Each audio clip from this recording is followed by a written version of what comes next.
By the way, we're live already.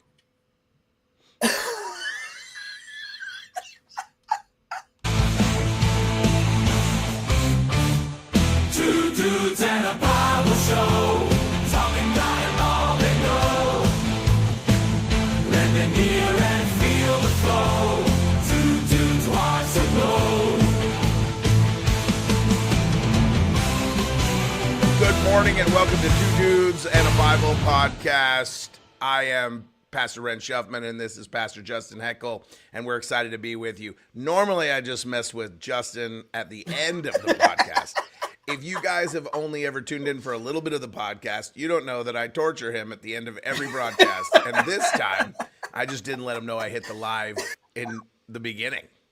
So we may have found a new way to mess with Justin. He put his hand up, and I'm like, he's going to cough or sneeze or do something. You saw him just freeze. So it's beautiful. Welcome to the podcast where we talk about deep things of faith and keep it very lighthearted. Let's get some heavy revies going this morning. Amen. How are you doing, Justin? I'm doing great. We're having fun up here. We've been staying pretty busy, to be honest. It's and in a good way. In a good way.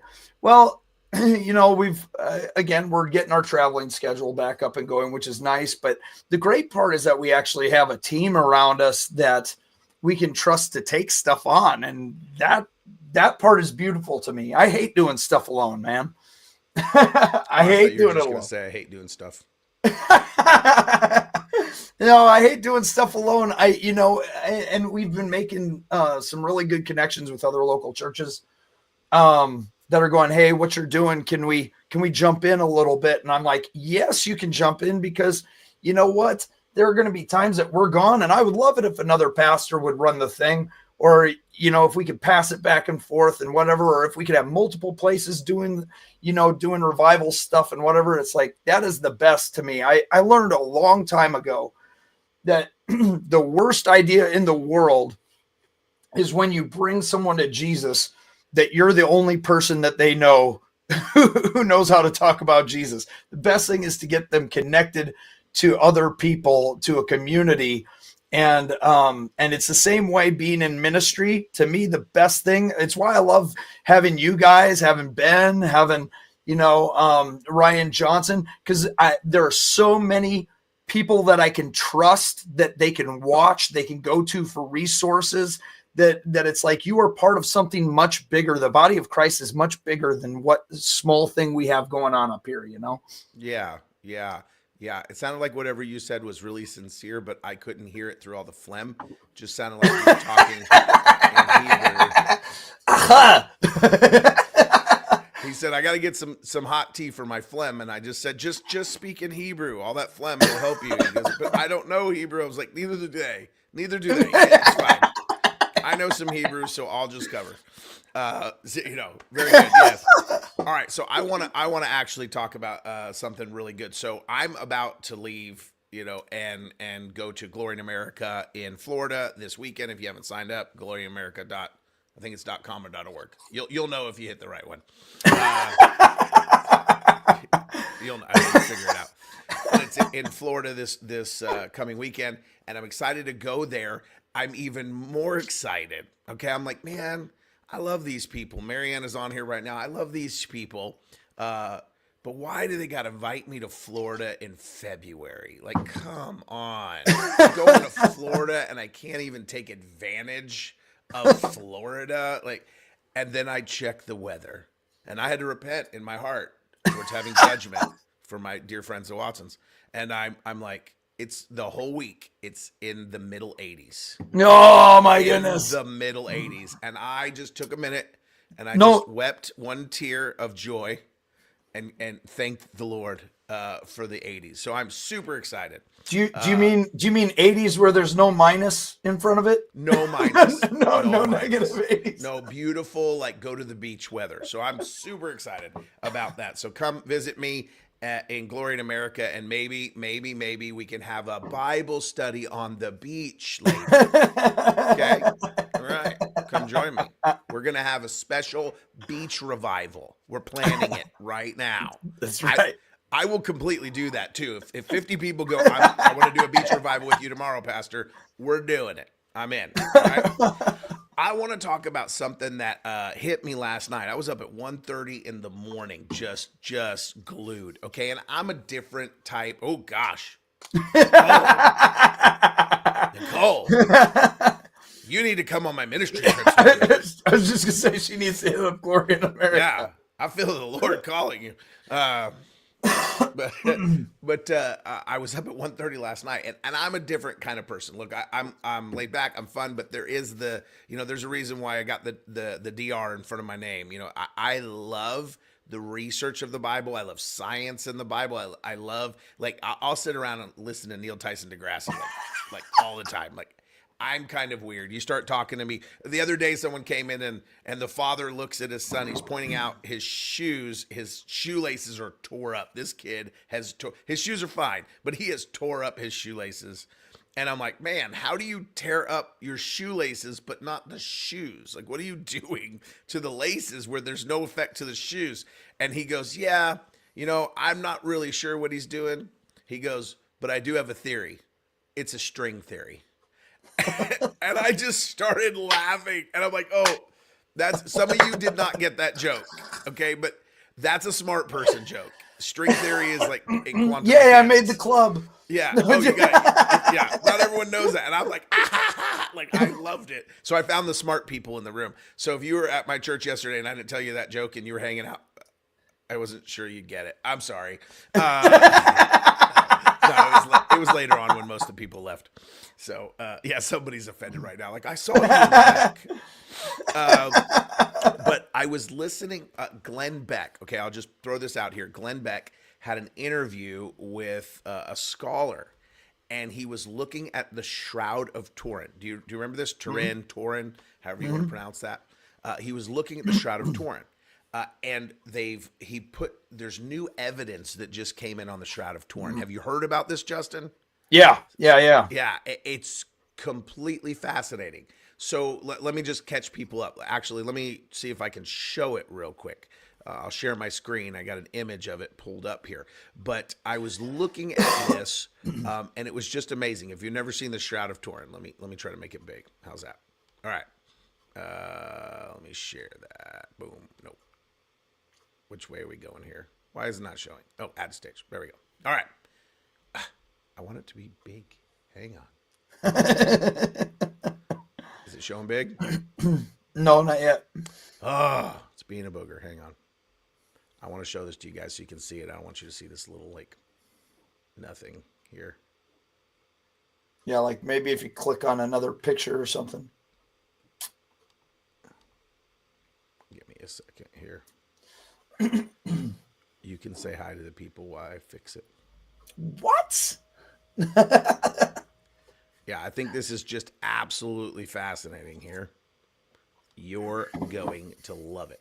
All right, so if you've heard about the Shroud of Turin, basically what it is it's a cloth, it's a burial cloth that people have speculated for a long time is possibly the burial cloth of Jesus himself. And the reason why they speculate that is because these images that are burned in. I'm going to give you some details, okay, on what that actually looks like. All right, let me pull it up a different way and we'll get it done. I'll pull it up from my computer, and that will help. Upload the file.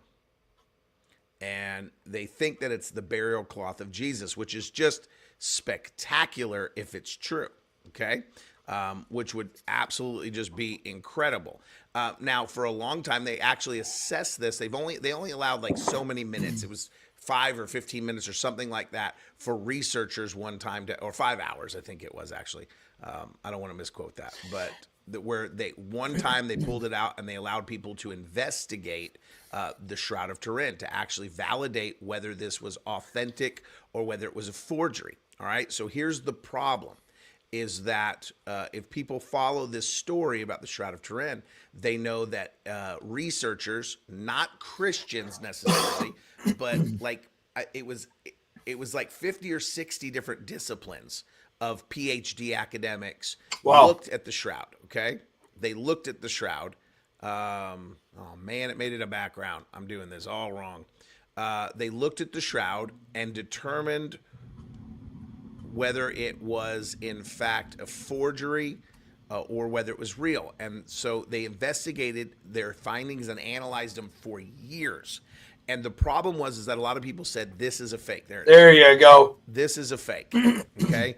And the reason why they said so, I want you to first notice the one on the one on your left, the brown one. That's the burial cloth. Okay. And there's some unique things about this. One, they know for sure this is a crucified victim. They know for sure that he has wounds on his head. You can see the blood dripping down his head.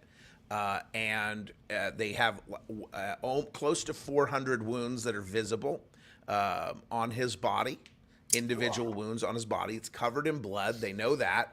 And they know that this appears to look like something like the crucified Jesus, like it could match that. They also can see the image on there that his side was pierced, and they know all this stuff, so it matches it. The question was, is it authentically dating 2,000 years ago, or what was the dating? So they did carbon dating on it. And before anyone gets up in an upheaval saying, well, they don't do carbon dating right, da da da da. When they carbon dated this, they said this is definitely a forgery. And the reason why they came out and said it's a forgery is because it came back dated to about 700 years ago. Okay, so the medieval times, right? So it came back dated 700 years ago. Okay, and so they're like, see, this is a forgery. Here's what just recently happened. They finally admitted just recently, we might have messed up. We gave you a piece from the corner of the cloth, and that was actually a patch from a repair in a fire. Do you see these strange triangles here? This is actually these strange triangles there. That is patches where this shroud, this burial cloth, went through a fire, and there were some holes and problems with it, and so they patched it back. Some nuns in the Middle Ages patched this back with a cotton texture and matched it to the linen. It's made out of linen, and those patches are cotton based. And so on the corners and edges, they also put patches. I think there was a total of 16 patches. The area they cut out and gave them to sample was from the patches. In fact, I don't have the view here, but I looked at it extensively. And yes, the area, you can see the area they cut little pieces the size of a pinky for different researchers to test. And the area they did that from was in fact a cotton patch, not the linen original. And so we now know conclusively that it was patched in the Middle Ages. Patched, not from the Middle Ages, patched. And so they recently did a new type of testing. Okay, it's like a microwave type testing on the age of it. And what did it come back to? 2,000 years ago. The linen itself dated back and said that it's degraded at a degree of 2,000 years, meaning it's aged out 2,000 years. And so they pointed out some really cool stuff. So now we know this is from the time of Jesus. Okay, that's awesome. This is a crucified man from the time of Jesus who was stabbed on his side and also had small puncture wounds consistent with a crown of thorns being placed upon his head. So now we know that. And so here's the interesting things. And they said, I didn't know this until last night, but many of the atheist researchers that came in to look at the Shroud of Turin, one of them famously said, I can't remember his name, but one of them famously said, he said, you give me 15 minutes with the shroud and I'll prove it's a forgery. Do you know what happened to that man? He became one of the biggest proponents of the Shroud of Turin, defending the shroud, and became a believer. He gave his life to Christ. In fact, most of the researchers that were atheists when they examined the shroud became believers afterwards. Man. And here's the interesting thing. If you look at that image that I put up, you can't quite make out the face that well until you put it in the negative pose. When you put it in the negative pose, you can really make it out, right? Okay.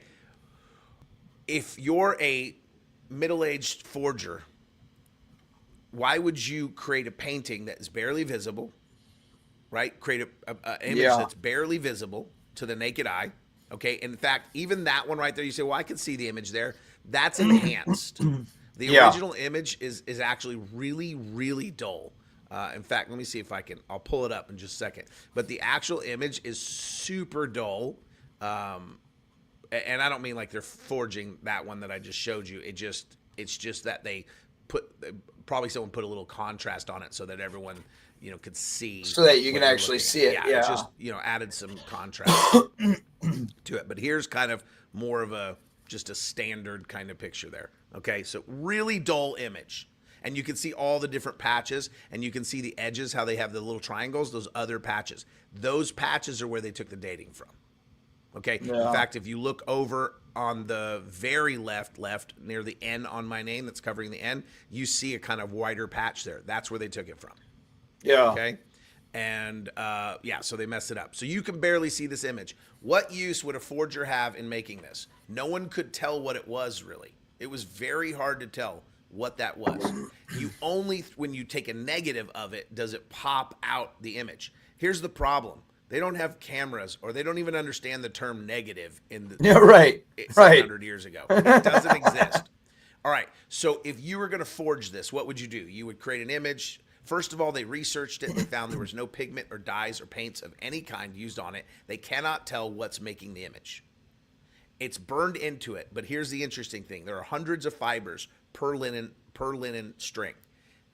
The image is only burned onto a couple of those fibers, 2 or 3 of the fibers per string. So it's so lightly burned in, it's ridiculous. Yet the blood that's on it is soaked all the way through. Okay, so they know whoever this was died. They know that the blood is post-mortem, so whoever was in it was already dead when they got put in it. Okay, so he's definitely dead. So so if we can conclude that this is Jesus, we can't say, well, Jesus was alive. We just thought he was dead because it's ancient medicine. All right, so we know that. We also know the person was rigor mortis in the where his knees are bent like he's on a cross. Okay. Yeah. From the image, when this image gets burned in, he was still in rigor mortis, which means it was within the first 40 hours of his death. Wow. He never was older than 40 hours when this image is burned in. Okay. So that's pretty interesting. Okay. Didn't they find radiation marks or something too? Sort of, yes. So I'm gonna put it in a funner term. The amount of energy it would have taken to burn an image like this, science has still to this day never been able to recreate something like this. They say we can't make an image through like a negative, like taking a picture and burning it into a cloth. They can't recreate it because they say the amount of energy needed to do this is, 1.77 gigawatts of power, whatever, it's an whatever that is, whatever back in the picture. Well, gigawatts. Yeah. Now I have a new name for the Shroud of Turin because he's the second Adam. So now I call that Patch Adams. Patch Adams. Okay. All right. There it is. So the amount of energy they say is ridiculous, and it would have only been allowed to be applied for like just a fraction of a second. Otherwise, it would have burned up the cloth. So it's just like bam, right? Yeah. Something happens to burn this image in and create a negative. All right. That's even better than that. So researchers, they got these few minutes and they took pollens off of the shroud, right? They put pollens and they found all the little stuff that had blown onto it. Here's what researchers found. When they examined the pollens and things on there, the debris. For those who are just tuning in, if you're wondering what image we're talking about and stuff, we're talking about the Shroud of Turin. There we go. Yep. So the Shroud of Turin. Yes. And yeah, I'm just going to keep talking. You pay attention to comments a little bit. So when they examined the pollen, guess what they found? They found all of the plant pollens and stuff were all first century plants in Judea. Wow, come on. And they're plants that bloom, flowers and plants that bloom in springtime in Judea when Jesus was crucified. So that makes sense. If this was a forgery, you would have found pollens and things like that from England, from somewhere else. You would have found that from their place. They found none of that. They found everything from Jerusalem, okay, from Judea. Now, what's even more spectacular is they analyzed the blood on there, and the blood type is AB, which is extremely rare. Like 3% of people have it. And they found the blood traced to Judea, that the blood was from a Jewish person. So they know this person was Jewish. They know the pollens and everything date there, everything on there. You would not, if you were creating a forgery, you would have just poured some animal blood on it.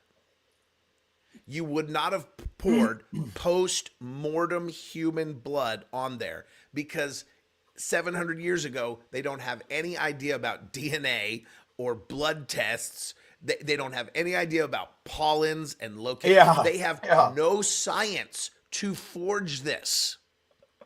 There would be no reason to fake that. They would just pour some animal blood on it and be done. Wow, yeah, no kidding. So this is post-mortem blood from someone in Israel who dates to the time of Jesus, who absolutely everything about this matches him. Put it this way. You have Wes Huff, right, who is just doing a fantastic job of dismantling like arguments where people are using forgeries of writings, right? Yeah. And that's just a writing, and they're like, hey, look, like they wouldn't be writing about this in the early, the second century. They wouldn't be writing about this in the first and second century. And so we know that this is more from like the 14th century, 1400s or whatever. And it's like same thing, only probably to a greater scale. Like you can make up a story in the medieval times and try to make it sound like the Bible. But yeah, you wouldn't know anything about how do I make this legitimately look like it was from centuries ago and whatever. You wouldn't know. You wouldn't be able to make that happen. Yeah. So the dating that they just recently did, it was Italian scientists that used wide angle X-ray scattering. So if you wanted to know what type of dating they just did, there's the science of it for science people. Wide angle X-ray scattering, and they dated it to 2,000 years ago. Okay. That's incredible. So now we know we have a cloth that's 2,000 years old, has crown of thorns like punctures on its head, tons of blood all over it. Its side is pierced. It's consistent with Roman crucifixion, and the original dating, we're now sure, comes from the pieces they cut out were from a patch. The Catholic Church didn't want to ruin the shroud, right? They didn't want to destroy it. So they're like, okay, let's just take a little of this little corner here where there was a patch. And they didn't quite realize there was a patch, but now we know definitively, looking at the fibers, there's linen, and then the patches are all made out of cotton, to catch you guys back up. And so we know conclusively this dates to the time of Jesus. The pollens and flower debris that's on it, all the little stuff that would have blown all over it, are all consistent with Judea, first century, in spring. The blood dates to a very strange blood type that's extremely rare to Jesus. And the image itself cannot be recreated today. They cannot. And they talked about that. They gave people challenges. Try to recreate an image like this from a human body on this. They know it's human. And they said, try to forge it. Create a forgery of this. And nobody to this day has been able to do it. We can send people into outer space, there's a whole group of people who don't believe that. But we can do crazy, incredible feats, okay? We can fly in the sky, but no one can figure out how to make this shroud that supposedly was a forgery 700 years ago. Guys, I'm fully convinced, looking at all the evidence, that because of the supernatural element, basically what they say is there was such a burst of energy and power that came out in such a split second that the image, boom, from the moment of death to life was recorded on this shroud. In fact, if it was a forgery, here's the problem. It was only recently called the Shroud of Turin because that's where it was, right? So we call it that. But this burial cloth has actually been talked about for 1,000 years before we called it the Shroud of Turin, before the Middle Ages. So it couldn't have been made there because they've been talking about the burial cloth of Jesus for hundreds and hundreds of years before that. There's mention in different historical church writings about this particular piece of material. So they've known for a long time. In fact, if you read the Bible, it says that John beat Peter to the tomb, right? It says he went in, and it says he saw. 3 times it says he saw. And if you look at it, the Greek words that they use there are different types of seeing. Just like love has multiple words, Right. so does seeing. And one's like I saw with my eyes, and the other one's like I saw with my understanding. And Yeah, so yeah, when they yeah. saw the burial cloth, it says they saw the burial cloth and he wasn't there. So it wasn't just a bloody burial cloth. They saw his image and Wow, he was yeah. gone. Because the way the Bible reads, it indicates that when they saw the burial cloth, they knew he'd risen. Like something profound had taken place there. And so there was this flash of heavenly light that doesn't make any sense. This is the only recording of miraculous power we have in the world. And I'm fully convinced now that is this is fantastic. absolutely the burial cloth of Jesus. And PhD, scholarly people who were adamant atheists out to prove this was untrue now live their life as Christians. Most of them gave up and admitted this is divine. This is not earthly possible. Whoever was in this is in fact a resurrected man. And everything about it matches, including the puncture wounds on his side. The nails, like they're consistent with the thorns that would have been around in Judea at the time. And the crown of thorns, they think might have been actually more like a whole helmet of thorns. A little bit more like a helmet of thorns. Sure. Well, that's not important, but he has consistent wounds. He was beaten near to death, and we see that on the shroud. Is that not incredible, guys? I was going to say that is actually the unenhanced version. That to me, because of the blood and seeing the scars on his legs and all that kind of, like, seeing all that stuff is, to me, is incredible. I mean, absolutely incredible.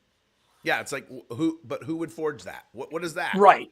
You wouldn't make it look like that. No. And still today, nobody that examined that thing can tell you what could have made that image. They can't find a single substance in the fiber threads.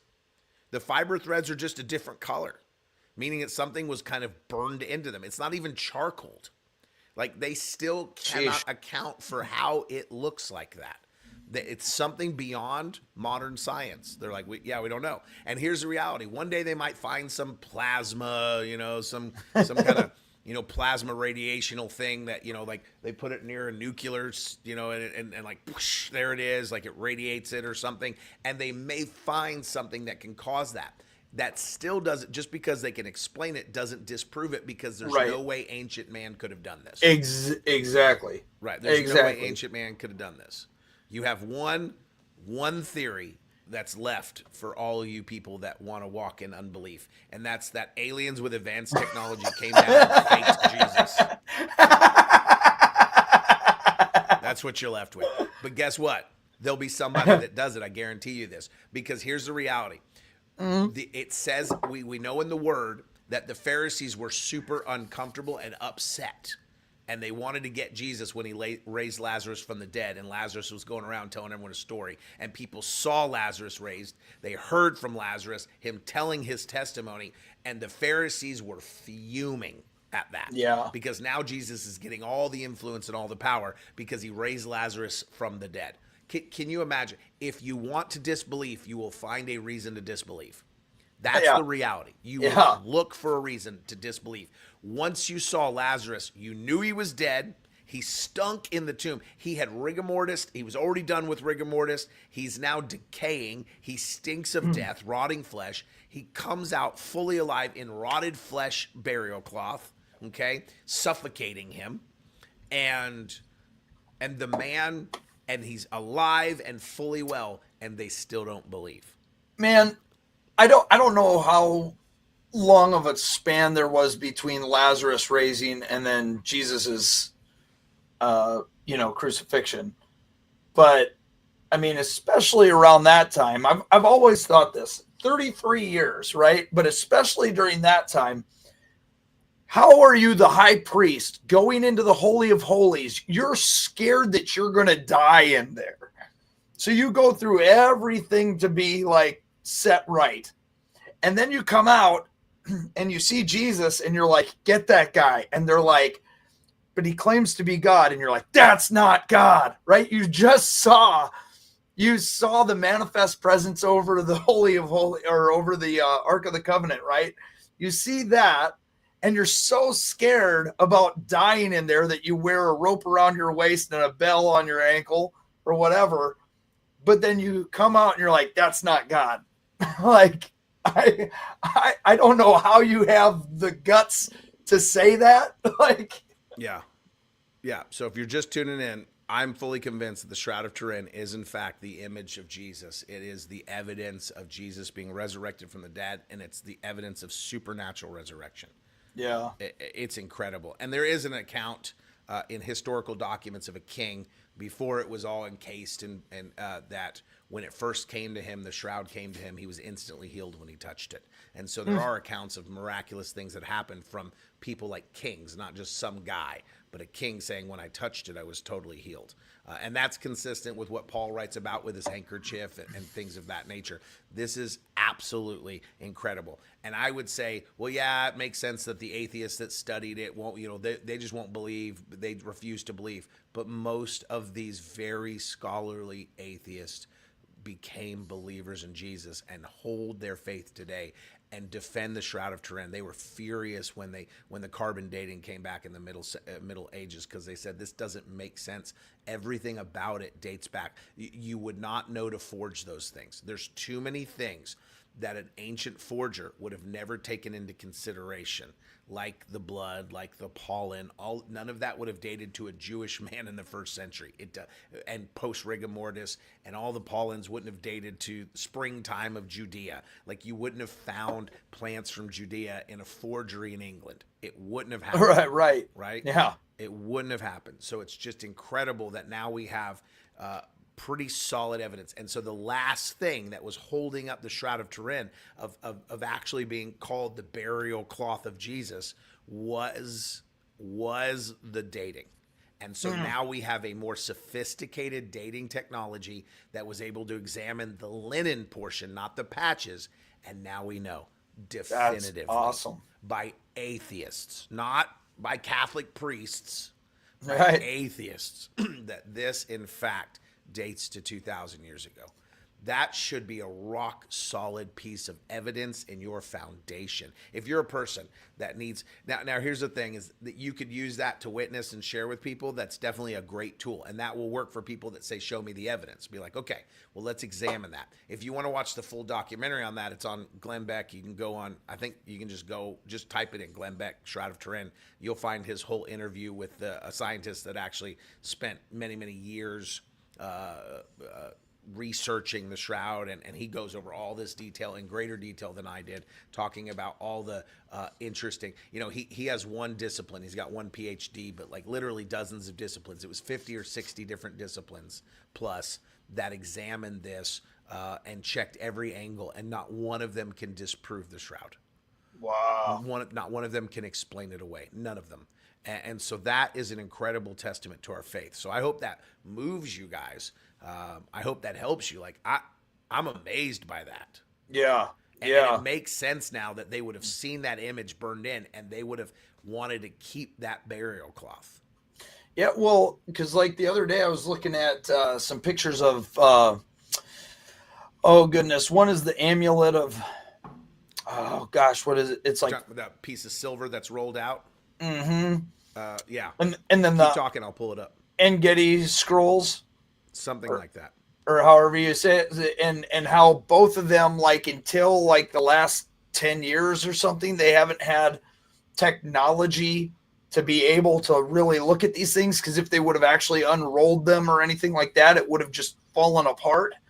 But like the new technology that's out there to be able to study this stuff. Yeah, basically like a fancy X-ray. They were able to look at it without unrolling it because it would have dissolved. Yeah, and one of them I think they said is basically the same technology as doing a CT scan. Yes.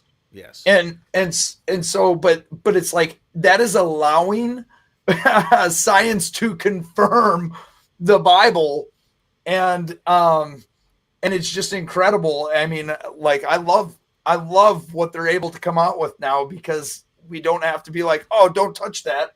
There you go. So that was in a little amulet. It was rolled up. It almost looks like a scroll, but it was rolled up. It's silver.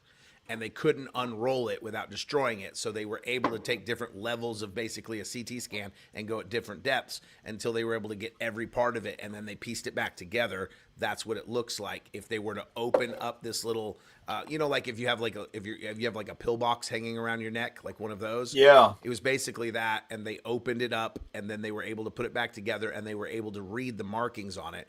And they thought that Christianity had come to the German Alps area there Later. Yeah, They thought like it had come later. 50 years, at least 50 years later till Christianity comes. And they expect when Christianity shows up, there's going to be a time where there's a mix of pagan and Christian beliefs as Christians start to kind of, usually see mixture in the beginning, right? As people accept Jesus as one of the gods and like slowly, right? And so they see that in historical accounts and in archaeology of people starting to mix Christianity in as it roots before they get fully converted. But this amulet is 100% Jesus is God and Jesus is the only God. It's 100% Christian. It dates to 50 years before they ever even thought a missionary would have gone there. And so it says that Christianity not only was there in the early 200s, I think is when it was, but it was fully rooted in the early 200s. Yes. It was fully rooted, and people had no mixture of pagan influence at that time. So there was fully converted Christians in this area, Germanic area, 50 years before they thought it even showed up, the first missionary showed up. So it's an incredible truth about Christianity's spread. And I hear things on the internet. Look, try not to get your theology from TikTok people, okay? Like, do your own research. I don't know how many times I see a video going, well, it wasn't until the Council of Nicaea and Caesar made the claim that Jesus was God. Well, except that we have archaeological findings from in the hundreds, in the second century, right? In the middle hundreds, where we find floors where they did fancy tile. They found it under a prison, and it literally talks about the divinity of Christ and that Jesus is God. Like, it literally talks about that. We have writings and people will say the Trinity was made up by, at the Council of Nicaea, they made up the Trinity. The Council of Nicaea was in 393, I think. Right? And so the Council of Nicaea made up the Trinity. We don't see any evidence of the Trinity, except the guy that wrote the first time that coined the phrase the Trinity. He was alive in the 200s. Yes. So 150 years before the Council of Nicaea, the first guy coins the phrase. We have a God who is a Trinity, the Father, the Son, and the Holy Spirit, and he talks about Jesus as God. We have statements from the early church that date back into the 100s about Jesus being fully divine. This 200 years later, as the Council of Nicaea, we have tons of archaeological evidence that the early church believed that Jesus was, in fact, divine. That's right. He was God in flesh. And we see the Trinity concept emerge very early. We see that word coined to explain what they see and what they understood. Okay? Where's the...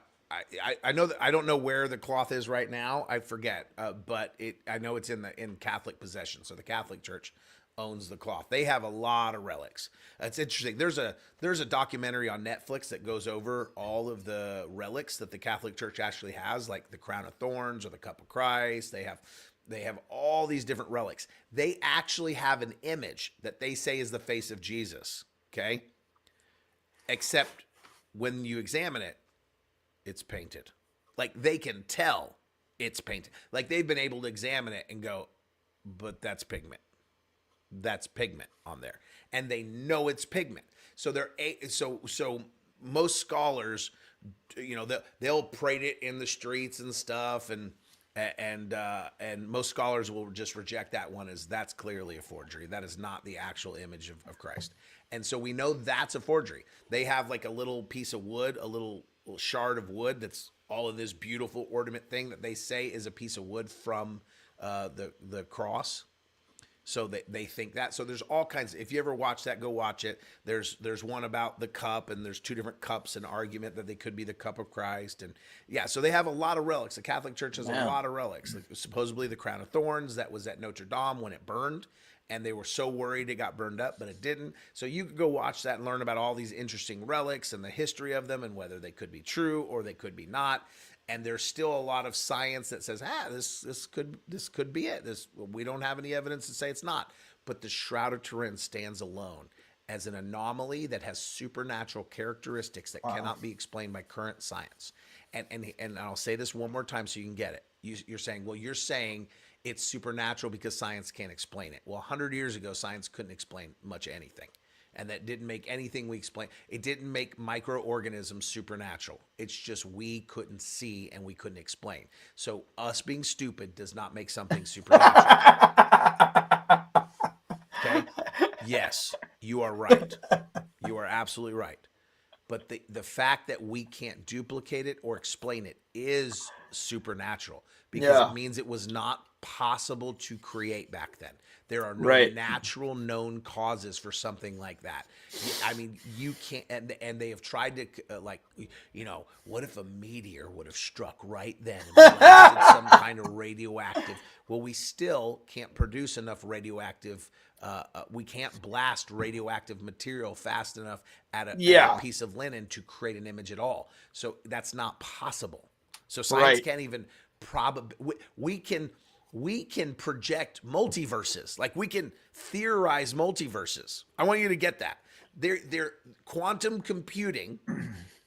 We just came out with a quantum computer that was able to solve an equation in like 5 minutes that would have taken the world's biggest supercomputer. 30 years. What was it? No, it was like 5 septillion or it was some. Yeah. It was a crazy number. Yes. Once you said septillion, I was like, it was like you're right.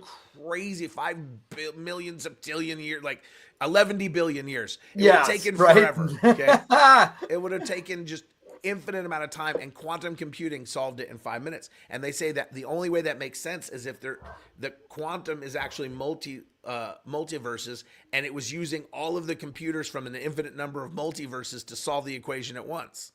And it's like that. That's the only way that makes sense. So they're theorizing that quantum computing uses multiverse, but they can't figure out how to put an image on a piece of linen. I want you to catch that. They're saying it could be possible for us to tap into this. And there's a lot of conjecture over what's possible with that, but they have no thought. They can't, they're like, no. Well, could be, maybe they're going, we don't have a clue how to put this image on linen. It's not possible. We are not advanced enough to figure this out. And that's incredible. We're going to have a person on Mars, or fake Mars for some of you, fake Mars for some of you. We're going to have a person on Mars, and we still won't know how to put an image on a piece of linen. Like, that's incredible. And you're talking about I want to say it's 63. If I get that wrong, please forgive me, guys. 63 different disciplines, PhD disciplines, different, all varieties, looking at this for 15 years, and they still can't figure it out. Man. They can't figure it out. Isn't that incredible? Right? So I want your faith to be really encouraged today. I don't know what else to say about that. That is incredible. Right? That is incredible. It's beautiful. Man. Even more beautiful than these bearded men right here. Oh my goodness. I had someone tell me the other day I needed to update my video at the end of my sermons because they're like, that kid, you need to get that one off there from 20 years ago when you were younger. And I'm like, that was 4 years ago. Man. I was like, I'm sorry, I got fat, grew my beard out. Okay?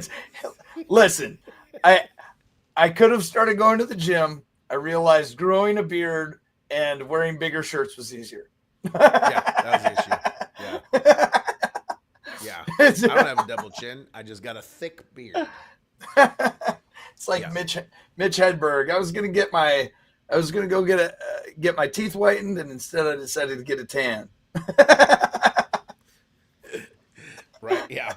So I'm like, fine, I'll lose. I've lost 10 pounds this week. You guys can't tell on here, but I've actually lost 10 pounds in the last week. Thank you. So I'm going the right direction. You cold plunging? I do cold plunge. I cold plunged last night, actually. I go in a steam, for 25 minutes, and then I jump in the cold plunge. And I went in there last night for the cold plunge, 6 minutes at 50 degrees. Yeah, that's what I did. If you guys don't know the benefits of cold plunge, it's just amazing. I'm just telling you right now, I just got one, and like blow up one like mine. I'm gonna put it outside. That thing's gonna get colder than 50 degrees. Make sure you have a thermometer in there. I ordered one for mine, but I've just been using my smartwatch. You can hold my smartwatch over the water, and it'll tell me the temperature. Oh, that's awesome. Yeah, so I had a couple of phobias growing up. Not hardcore phobias, but like things I was afraid of, I guess you could say, right? Everyone's got something they're afraid of, and when you call it a phobia, what I mean by that is irrational fear of something. Like, I don't have a reason to. Needles was one of them, but that was actually because I had a bad needle experience one time, right? So getting shots and all that, I'm like, I don't like it, right? And that's normal. A lot of people have that. Zombies got me. Zombies. I'd lay in bed at night going, "There's no zombies. There are no zombies." When I was younger, so I had to. So I love like zombie movies and stuff because I overcame that. That was a bit of a phobia. And the third one is cold water. Cold water was a phobia. Like, I'm the guy that takes 10 minutes to get into a normal pool because I'm terrified when it hits my belly button. And I'm like, don't move the water. You're making it ripple. I don't like cold water. So doing cold plunges was like the last thing. I'm going to get over this phobia. I'm going to conquer this sucker. And so that's been pretty incredible for me. Look, let me tell you what, if you have things that you have fear over, conquer them. There is nothing in your whole life that feels better than when something had you that you have it, and you overcome it, man. Just beat it up. Don't be like, leave that one alone. No, conquer it, man. It's an amazing feeling to conquer something that once had some control over you. Don't live a life of allowing things that should have no power over you to victimize you. Amen. That's right. That's right. Why did I sound like the gingerbread man? Not my gum button. What is it? Gumdrop buttons. Not my gumdrop buttons. The Muffin Man. The Muffin Man. The Muffin Man. Who lives on Drury Lane. Yeah, I can't do this. The Muffin Man. Oh my goodness. And no, this is a really good segue though too. Maybe we'll do this next week. Are you around next week? Can we do next week? I might not be here. I'm not sure. Because of Glory. Are you at? Yeah. Is that when you're in Florida? I might not be back in time, right? Right. We'll see. Next one we do, man. I've just had so many times, unless we end up doing a long episode just like so we tend to. I was planning to be back in time. Then I found out it's 83 degrees in Florida. That's right. So you're I like, may be in the ocean deep sea fishing. Instead. You're like, right? You're like, Lord, whether you want it or not right now, which I always believe he does, but whether you want it right now or not, we're having a revival. There's going to be a beach revival. Like, I need to stay here. So any of my Florida peeps, let me know if you want to do a beach revival. Monday. It's next Monday. 6 days from now. Let's go. But one of the things I keep getting from people is that I've heard multiple times in the last week, and that just makes me go, ugh, especially because I've been studying some really great stuff. And growing up Jewish, you probably have a really good outlook on this.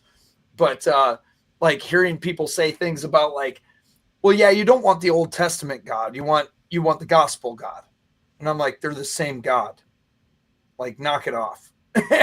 and so just I've been doing a lot of listening to teachings and just diving into, man, when they say this in the New Testament, they're quoting this in the Old Testament, which I already knew a lot of that, or they're quoting the book of Enoch. They're quoting and it's been amazing to dive into, but just the fact that we've been diving on to Jesus, I'm like, Jesus was the very image of the invisible God, that God that was invisible in the Old Testament.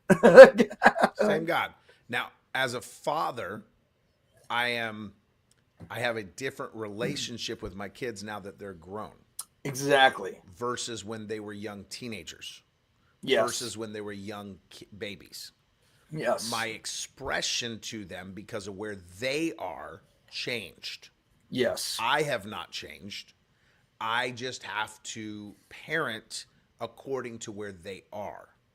And so a lot of people will say, the problem is not you want a different God, it's that you need to grow up. And the New Testament offers us a different relationship. Yes. It is a fully matured relationship with God versus the teenager Israel in the Bible that he's like, oh, you rebellious teenagers. I know, you know everything. You don't listen. You need me for everything, but you don't listen to nothing. You just do whatever you want and think dad's an idiot. Like that's literally the relationship you get. So God did not change. It's us that have changed. Okay, so running a homeless shelter, you see a lot of where people have ideas on how they think you should run the place, and they're like, why don't you let us do this? It's it's something we value and all this stuff. And I'm like, if I would do that, all the entitled ones would screw up everything else for everybody else. Like if I let you guys run the kitchen, like just go into the kitchen and get whatever you wanted whenever you wanted, there would never be anything for anybody, type of thing, right? Like that's not the scenario I'm talking about, but there would never be anything for anybody. You'd ruin it all, for everybody else. Well, same thing. I go, for the people one thing we need to realize is that honestly, the Old Testament, a lot of that is not about God walking with everybody. It's God walking with Israel because he made a covenant with Abraham that he would be a blessing to the nations, right? And that his family would be a blessing to the nations. Jesus would come through his line. And so if you screw up Israel, there is no hope for any of you. Right. Yeah. I have a duty to protect Israel above protecting any of the rest of you. Because if I don't protect Israel, there's no hope for any of your lineages. Come on. That's so true. And I can attest to your analogy there about the kitchen at the homeless shelter, because they were allowed to portion control out that big piece of meat we ate when we were there. The big roast or whatever it was. There's tons. It's this massive slab of like 50 pounds of like roast. And it fed like 4 people.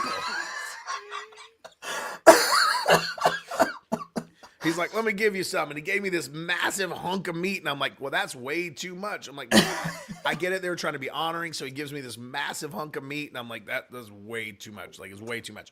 Then the other guys get meat and they have twice what I have. And I'm like, what in the world?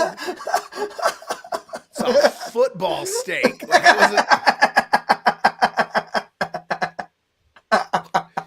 it was ridiculous. And I'm like, that literally probably should have fed 25 people minimum. And it made it right. And I'm like, all right, somebody needs to be in charge of portion control. These people. And I said right then, I was like, no wonder why people don't want to leave the mission. Yeah, right. Yeah. Delicious. Seriously, we get some good stuff in there, and we have some great cooks, man. We do. It was good food. And I told him, I said, every time I come, I get an Airbnb. I was like, why am I not staying here? I will definitely eat better. And he goes, oh, you could stay here? And I'm like, why has this not been a thing? I'm like, I'm staying here from now on. I'll just fast before I come. You're right. So I got some wiggle room, okay? I'm going to come hungry. I'm going to leave happy, all right? I was one way before, and I was another way after. And what happened in between was the food.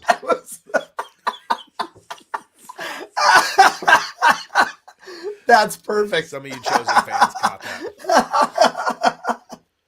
That is so perfect. Oh, my goodness. That's fantastic.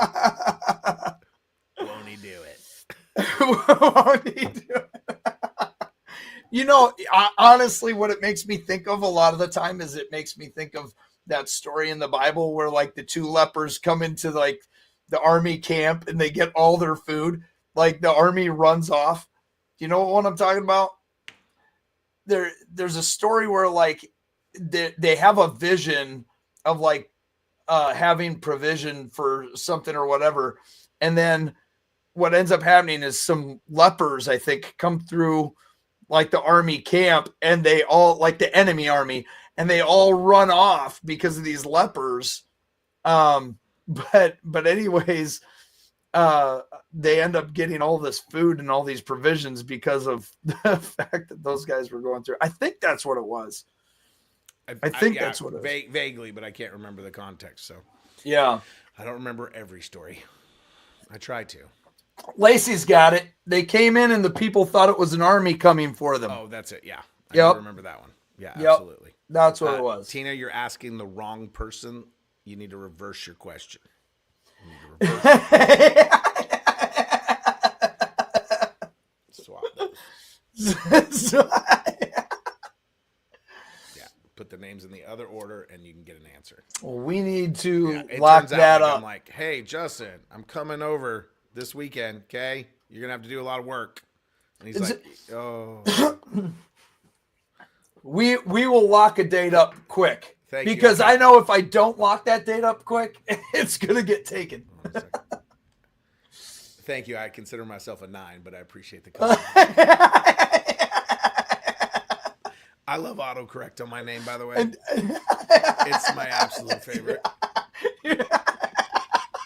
It happens all the time, just FYI.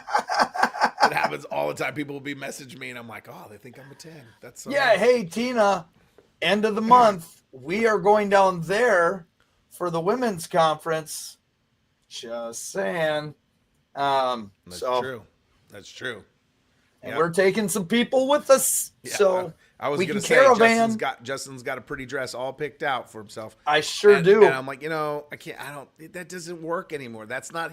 We can't say that anymore. We'll do like Big Country and braid the beard. Braid the beard. Yeah. Braid the beard. Put in the little beads so you can be blingy bearded. Right? A bearded Belizean bandito like me. I am the Belizean bandito. Absolutely. So Yes, I will send you the details, Tina. So, yeah, unless you can pin that in here too, because February 28th for the women's conference here at Freedom Fellowship Church. It's going to be a phenomenal women's conference. The women look forward to it every single year. I'm telling you, if it's a women's conference, men's conference, OSI, I'm telling you, get there. Like Man camp. Man camp. It is camp. phenomenal.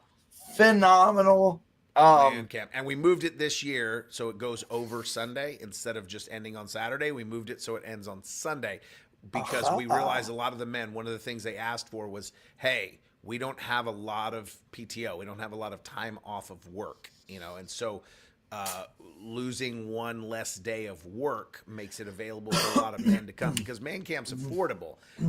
What makes it unaffordable is they're like, I'm missing 2 days of work. So while man camp's cheap, now I got to add in the cost of missing work and not having vacation time and all of that. So we moved it. So now they only have to really take off a full Friday. So 1 day off of work and you come Thursday night. If you get there, that makes sense. Night, yeah. So unless you're flying in, then you only have to miss 2 days. But we're trying to make it where more people can go. So that's going to be an incredible time. In the fall, I believe. I don't have the dates for that. The women's conference is February 28th through March 2nd. Is for the women's conference. You can go on ffc.church just go to our Facebook page. That's the best way. To Freedom Fellowship Church's Facebook page. It's Freedom Fellowship. It's either Freedom Fellowship or Freedom Fellowship OKC. So facebook.com/Freedom Fellowship OKC. Go to that and you can see the women's conference and sign up for that if you want to come to that. Man camp, OSI and man camp. Those are the two things every year. As a man, you should never miss man camp. And don't miss OSI. It's our opportunity to train and equip you in the supernatural. So all the things you see where the healings and miracles and prophecy and all that happens in our ministry. Two Dudes in a Bible is not that podcast where we're prophesying over all of you and the signs and wonders. But that is a big part of our ministry of what we see. And OSI is where we equip and train that. It's one of the best tools if you want to jump into the supernatural and learn how to be naturally supernatural the way God intended you to be. You're made in his image. And Jesus said, "Do the things I didn't do greater." Look at your people on it. Yeah, On they're it. They're on it. There you go. So appreciate that, guys. And so that is a great way for you to grow. We have several things like that. And we have a ministry school, 2-year ministry school, supernatural ministry school. And as of this, we're working now to try to make sure it's done for the fall, for the beginning semester this next year, for 25-26 school year, so that we have an accredited program as well. Okay, so that not only do we have our supernatural school that you can go to, but you can also elect to do the accredited version of that and actually get degrees in theological degrees. Okay, and you can go all the way up to doctorate. And so we're really excited to have that available, and it will be in an accelerated fashion. But not where it's burying you in work. We want to make it reasonable for you to do that, but you'll be able to get your doctorate in half the time other doctorates take. Okay, and so that's just an incredible opportunity, and not for $80,000 like other doctorate. It's about 80. The average to get a doctorate, even at a cheap school, not a high end school, is about $80,000 to go through all of schooling and get your doctorate. And so we're making it very reasonable. We want more people trained and equipped and able to defend the gospel, especially in the charismatic movement. I agree with Randy Clark on that matter. Is that he told all of his people, look, we need to start moving towards education and getting doctorates. Yeah. Why? Because we need to stop the narrative that only these dumb bumpkins believe in all this miracle stuff. No educated person would believe in it. Now we have doctorates. We're doctors, and we're able to defend our supernatural positions. Yeah. And so that's really important to do. So let's be those people for sure. It's fantastic. Absolutely fantastic. Nice. Okay. Perfect. Yeah. So there you go. There's the women's conference right there. Bam. That is awesome. Yeah. So if you want to go, you can sign up there. Look, you guys put us in the middle. Oh, I feel so special. Look at that. On the couch. Why are you guys on a couch? Well, you know. Are you going to be doing the marriage advice? Or, that's right, we're doing counseling. Am I in the desk and you guys are on the couch? There you go. And I'm like, listen, guys. Come on now. Guys. All right, so women's conference, we're going to have live marriage counseling, unfiltered. We're going to dig into Justin and Ellie's problems right there in front of everyone. Right? And we're going to talk get about your notebooks out. Yeah, we're going to talk about these deep-rooted issues that Ellie has with his facial hair. We're going to get to the root of it.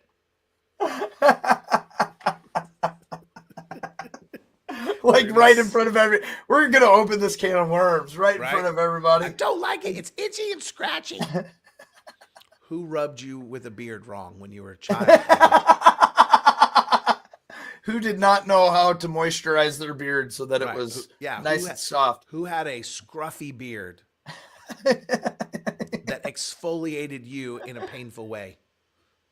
Listen, now we have the Shroud of Turin, and it shows us that Jesus had a beard. Jesus had a beard.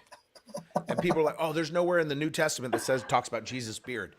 The messianic prophecies that no one disputes are messianic prophecies talk about them ripping his beard hair out. This is true. No Jew lived without a beard. If you're a UPC listening right now, have you ever even read the Bible?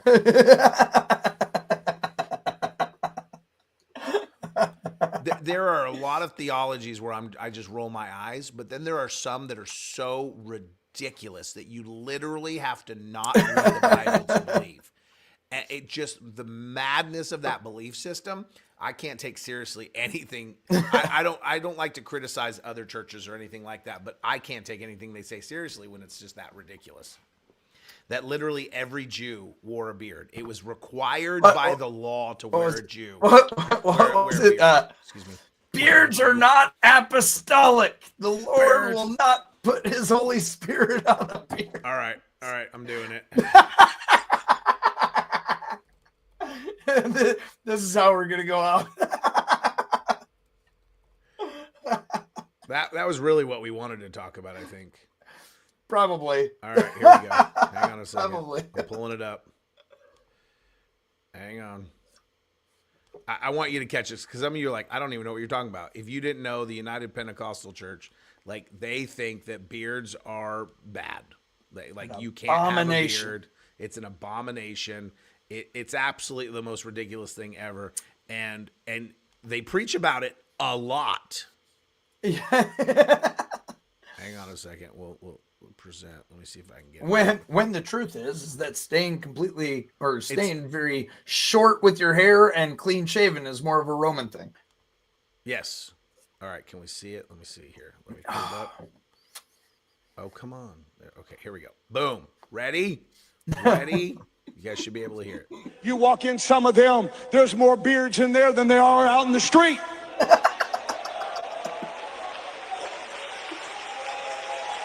I'm going to tell you something. Facial hair is not apostolic. However you want to cut it, it's compromise.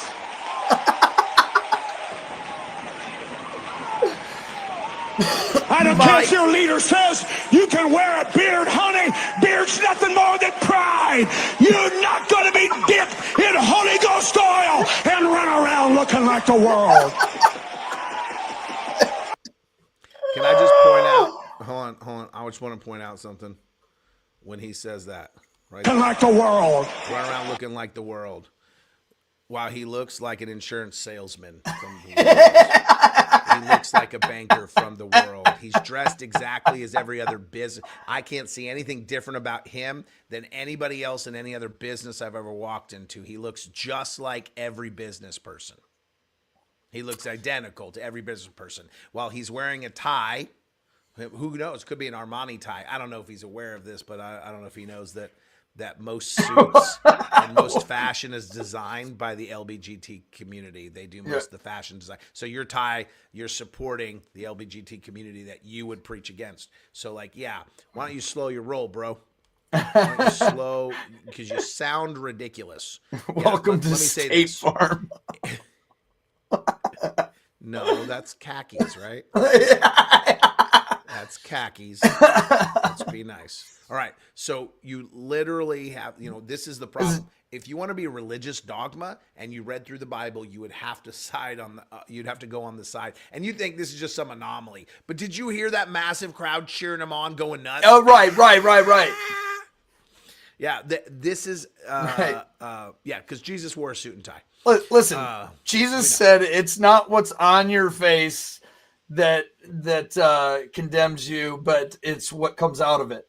Yeah. Because out of the overflow of the heart, the mouth speaks. Yeah, absolutely just ridiculous to believe that is true. In fact, every scripture is exactly the opposite. David's mighty men, their enemies, when they caught him, they shaved half their beard off. And David's mighty men didn't shave the rest off and say, it's summer. We wanted to be cool for the summer. We're trying a new look. They literally hid in a cave until their beards grew back because they were ashamed. Why? Because Levitical law demands they have a beard, that they're not supposed to cut it. He says, however you want to cut it. No, I'm sorry, but the law says not to cut it. So you're telling me that Jesus died so that we were allowed to shave. Jesus died and was like, now that I have died and resurrected, you must shave off your beard. It's lunacy. Listen. And what happens is if you've ever wanted to see a demonstration of what a Pharisee looks like, or how, when you say we have all these examples in the Bible about Pharisees and how dangerous it is to give ourselves over to doctrines of man. And nobody would do that today because we have such glaring examples in the Bible to warn us. And then people completely miss it. And there they are, just being the worst kind of Pharisee ever. That's incredible. One of the holiest things to come out of 2020 was that guys started growing their beards back. If you want to be religious and hold to the word where everything still applies and not throw out the law and all that, you would have to have a beard. Yeah. You would have to have a beard because the biblical mandate is to have one, not to shave it off. You would have to go the other direction. And so where you could get to a place, you could say, look, because I have freedom in Christ, I don't have to have a beard. Oh, okay. All right. That's perfectly fine. But to say that someone that has a beard looks like the world, no, we don't. And that's exactly it. It's like, how do you possibly come out trying to be super religious and be like, by the way I'm going to be super religious under Christ is by telling people to do something that's not anywhere in the Bible and is actually anti what the Bible talks about. Yeah, absolutely. It's the same thing as again. I can't believe you men are not wearing lipstick. Are you even holy? It's like when, right? Doesn't make any sense. It's like when people talk about, this is why you should stop praying in tongues, all this stuff. I'm like, man, how do you start a biblical argument with saying to do something that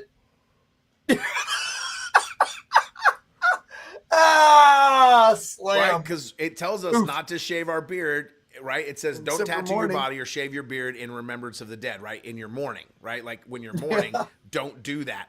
And it literally says, the only place it tells you about shaving says not to. And yeah, these people are mourning their poor decision. Like, dude, whoa. Lacey's got it all going on this morning, man.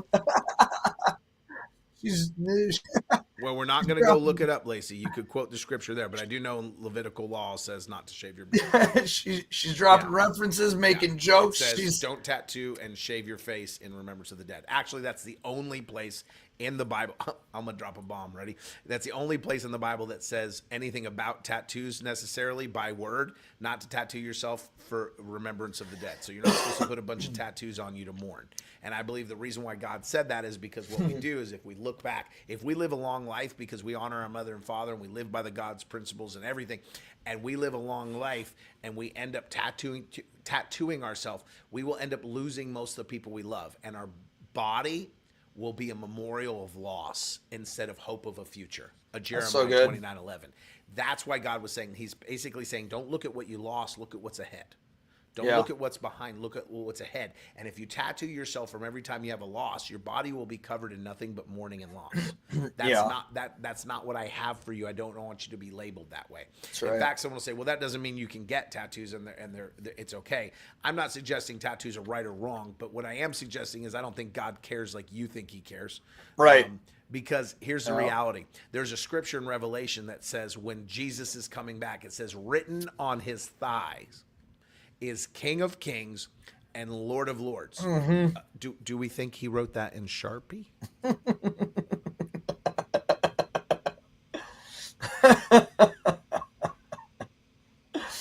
just saying. It's a tattoo. It's tattooed on him. King of Kings, Lord of Lords. Yeah. Yeah.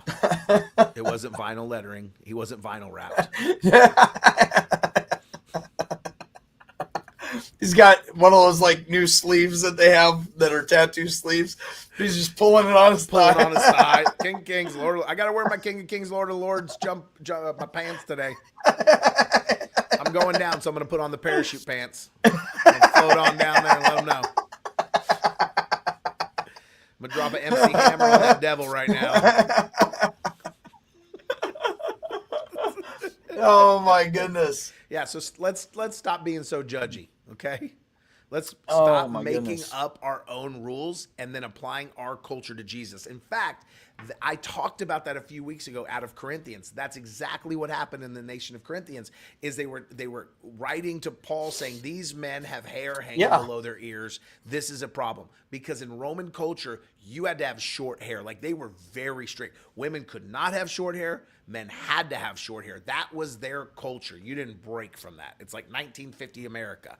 That's kind of how the Roman culture was. And so for men to not have short hair, like was very accustomed, Jews looked weird to them. Beards and these long hairs coming from their sides. They would grow out their sideburns really long. And so to them, they're like, this is ridiculous. And they didn't like it that the Jewish culture would grow their hair out. And so they're contesting Paul in, I think it's Corinthians 11. They're contesting Paul. Yeah, it is Corinthians 11. They're contesting Paul on that hair issue. And Paul rebuts them about it. Okay, so we know this was an issue even then. And Paul's like, the church has no such custom. He eventually says, the church has no such custom, nor do I. He says, nor do I. I don't have any such custom, nor does the church. Yeah. Yeah, and Yeah. so that's a powerful statement about those particular things where we will come and we create new cultures that are not biblical, and then we say because this is our culture to do this is wrong. Let me give you a great example. Did you know that I was very offensive when I went to Kenya and I preached and I put my hand in my pocket while I was preaching? I found out later that that's very offensive. They gave me a pass because they realized as an American, our culture is different, and I didn't know. But they were offended at first, and they had to figure out this guy's a foreigner, he doesn't know. And then they couldn't figure out why I don't know. Well, how come you guys would just put your hands in your pocket while you preach? And I literally looked at this pastor. I'm like, I have no clue why that would be offensive. Like I don't even have a grid or understanding to why my hand in my pocket would be offensive for me just to like rest my hand in my pocket. Why that's offensive to you. I don't even comprehend it. It's just that far off of our culture that So it doesn't what even is compute. it? I still to this day still don't cannot- know? It's one of those things like, well, no, it's just offensive. It's considered, Wow, I yeah. guess, to hide your hand. Maybe it comes from like you could have a knife in your pocket. I'm really not sure. Sure. And I don't even know if they know anymore. Right? I don't even know that they know. Maybe it's a sexual thing, like your hand in your pocket could, be other things are happening. Like, I don't know. Yeah, weird. I don't fully know, and they don't fully know. Or it's They like just know it's super offensive. You don't yeah. do that. like saying in Jamaica or whatever, bumbleclot or whatever, and it means like bloody cloth, which means like it's an offensive term because it's basically like saying the F word here. You know what I mean? But it's like, how would I know bloody cloth means, what saying bloody cloth? Word, in like, I wouldn't have a England, clue. The word bloody is, they would call that a cuss word. And like, I wouldn't know that at all. So I say the bloody shroud of Turin. And they're like, oh, why would you say that? Because it's got blood on it. Yeah. What did I say? Why is that a curse word? I don't even understand. Like, yeah, so, but then to say somehow you're sinning or that's unrighteous, or right? You're applying your culture to my life. Now, here's what the Bible does say about that. Let me finish that. Is that the Bible does say this: if you know something, or let me say it differently, if you believe something to be wrong and you do it, you are sinning, regardless if it is wrong. Okay, let me put that out there. If you think it's wrong, whether you're wrong or right, and you do it, you're sinning. Because you believe that it's wrong and you are doing it anyways with a belief that it's wrong. Therefore, you have a heart of rebellion. It's not about the action, it's about the posture. Yep. And so your posture is one of rebellion. I believe this is wrong and I did it anyways, against my own conviction. Now, if I say, oh, I thought this was wrong, I've been schooled, I've learned this is not wrong, I've changed my conviction, you can take that up and do it, and there's nothing wrong with it. People ask me all the time, they'll argue with me about whether, I can eat pig. As a Jew, I don't eat pig.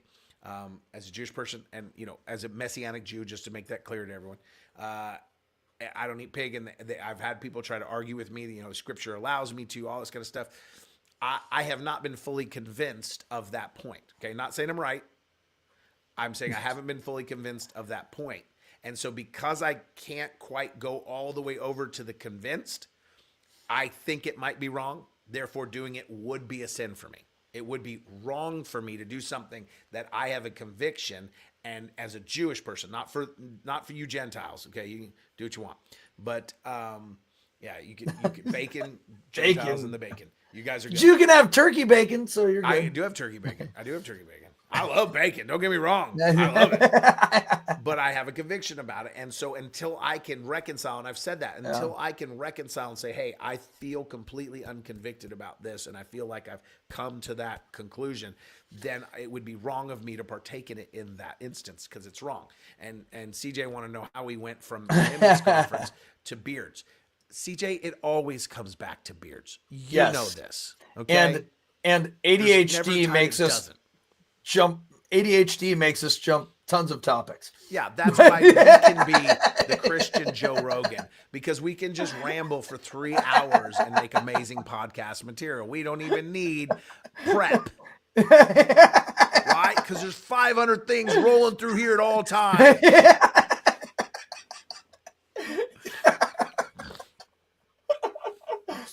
Gray hairs of wisdom. Back up, bro. Don't make me get your angel to flap its wings. Oh man, I will say I've You been didn't catch that? Nothing to CJ. I will get your angel to. I It's an inside for CJ. I will say this. We've been taking our boys to the gym multiple times a week. We bought them some snorkeling gear. They met a kid there that the dad was showing them snorkeling and stuff like that.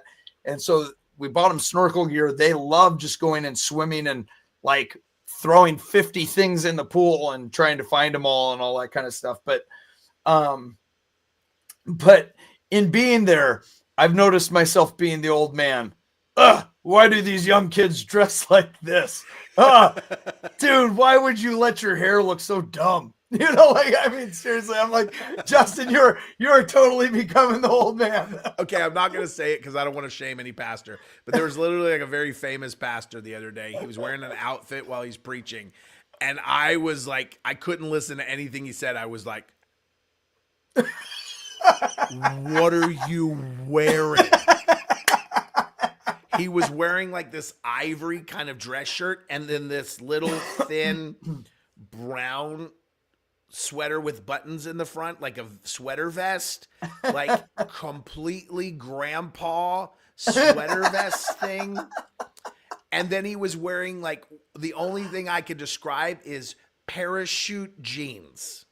They were massive. And I'm looking at it like, what are you wearing? And I go through the comments and the younger people are like, I see the fit. Yeah, come on. And I'm like, you like that?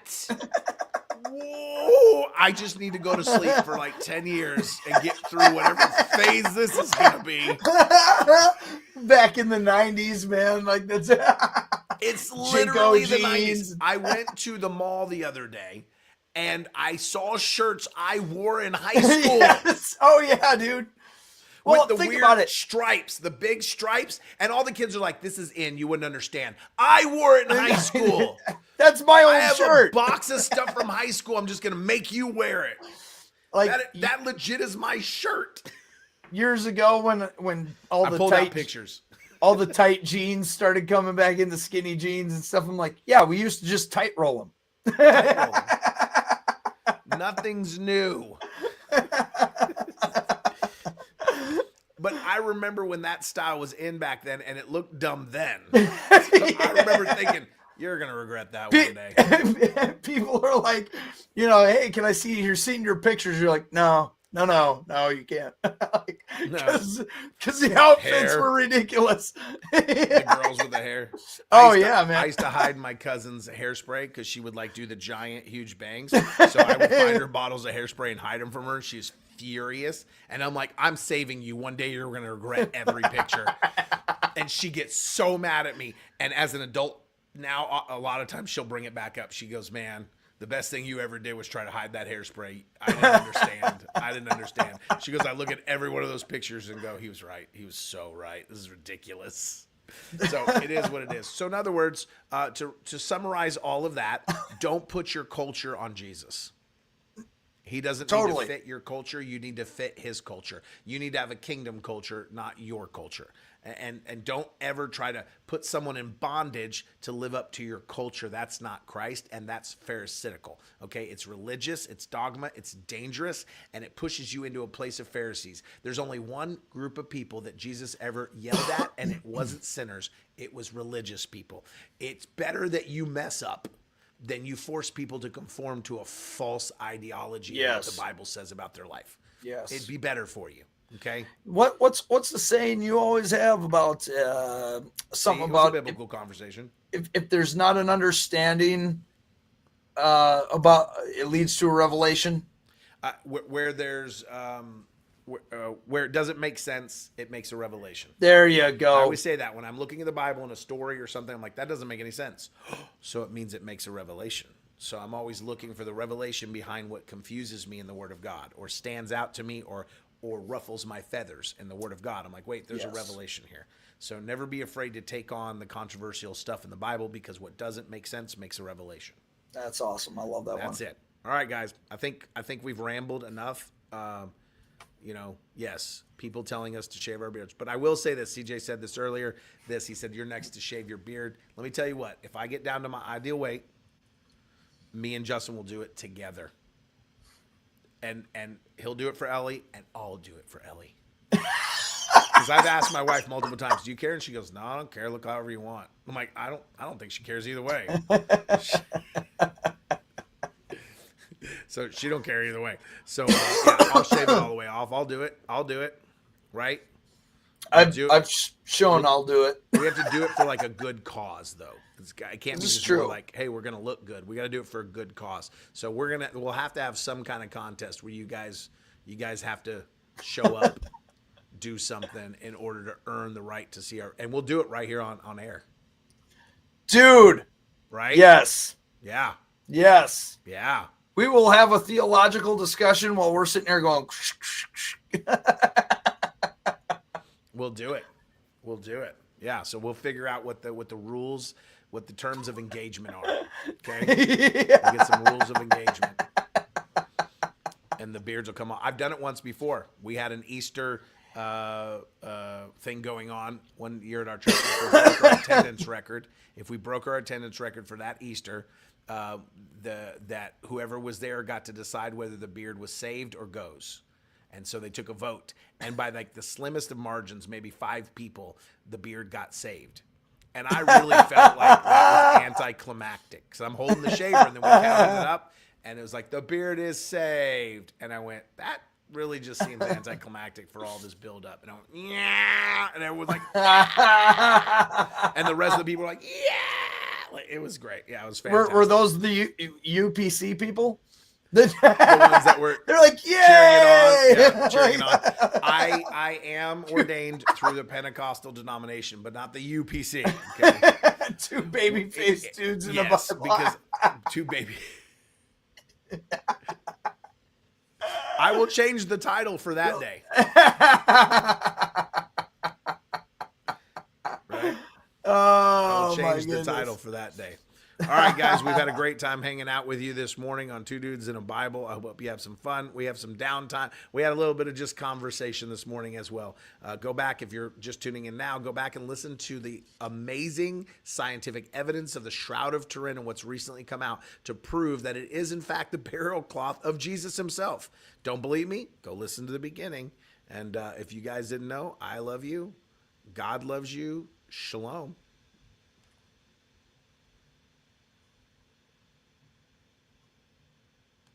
Did you want to say bye, Justin? Sorry, I wasn't trying to be rude. Yes, you were. You were totally trying to be rude. No, I wasn't. No, I wasn't. This is how big brothers pick on their little brothers. No, seriously. Hold on. Let's make our logo. Let's make our logo.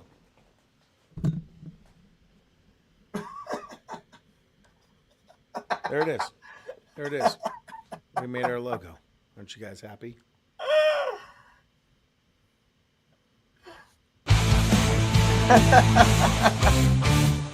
Two dudes and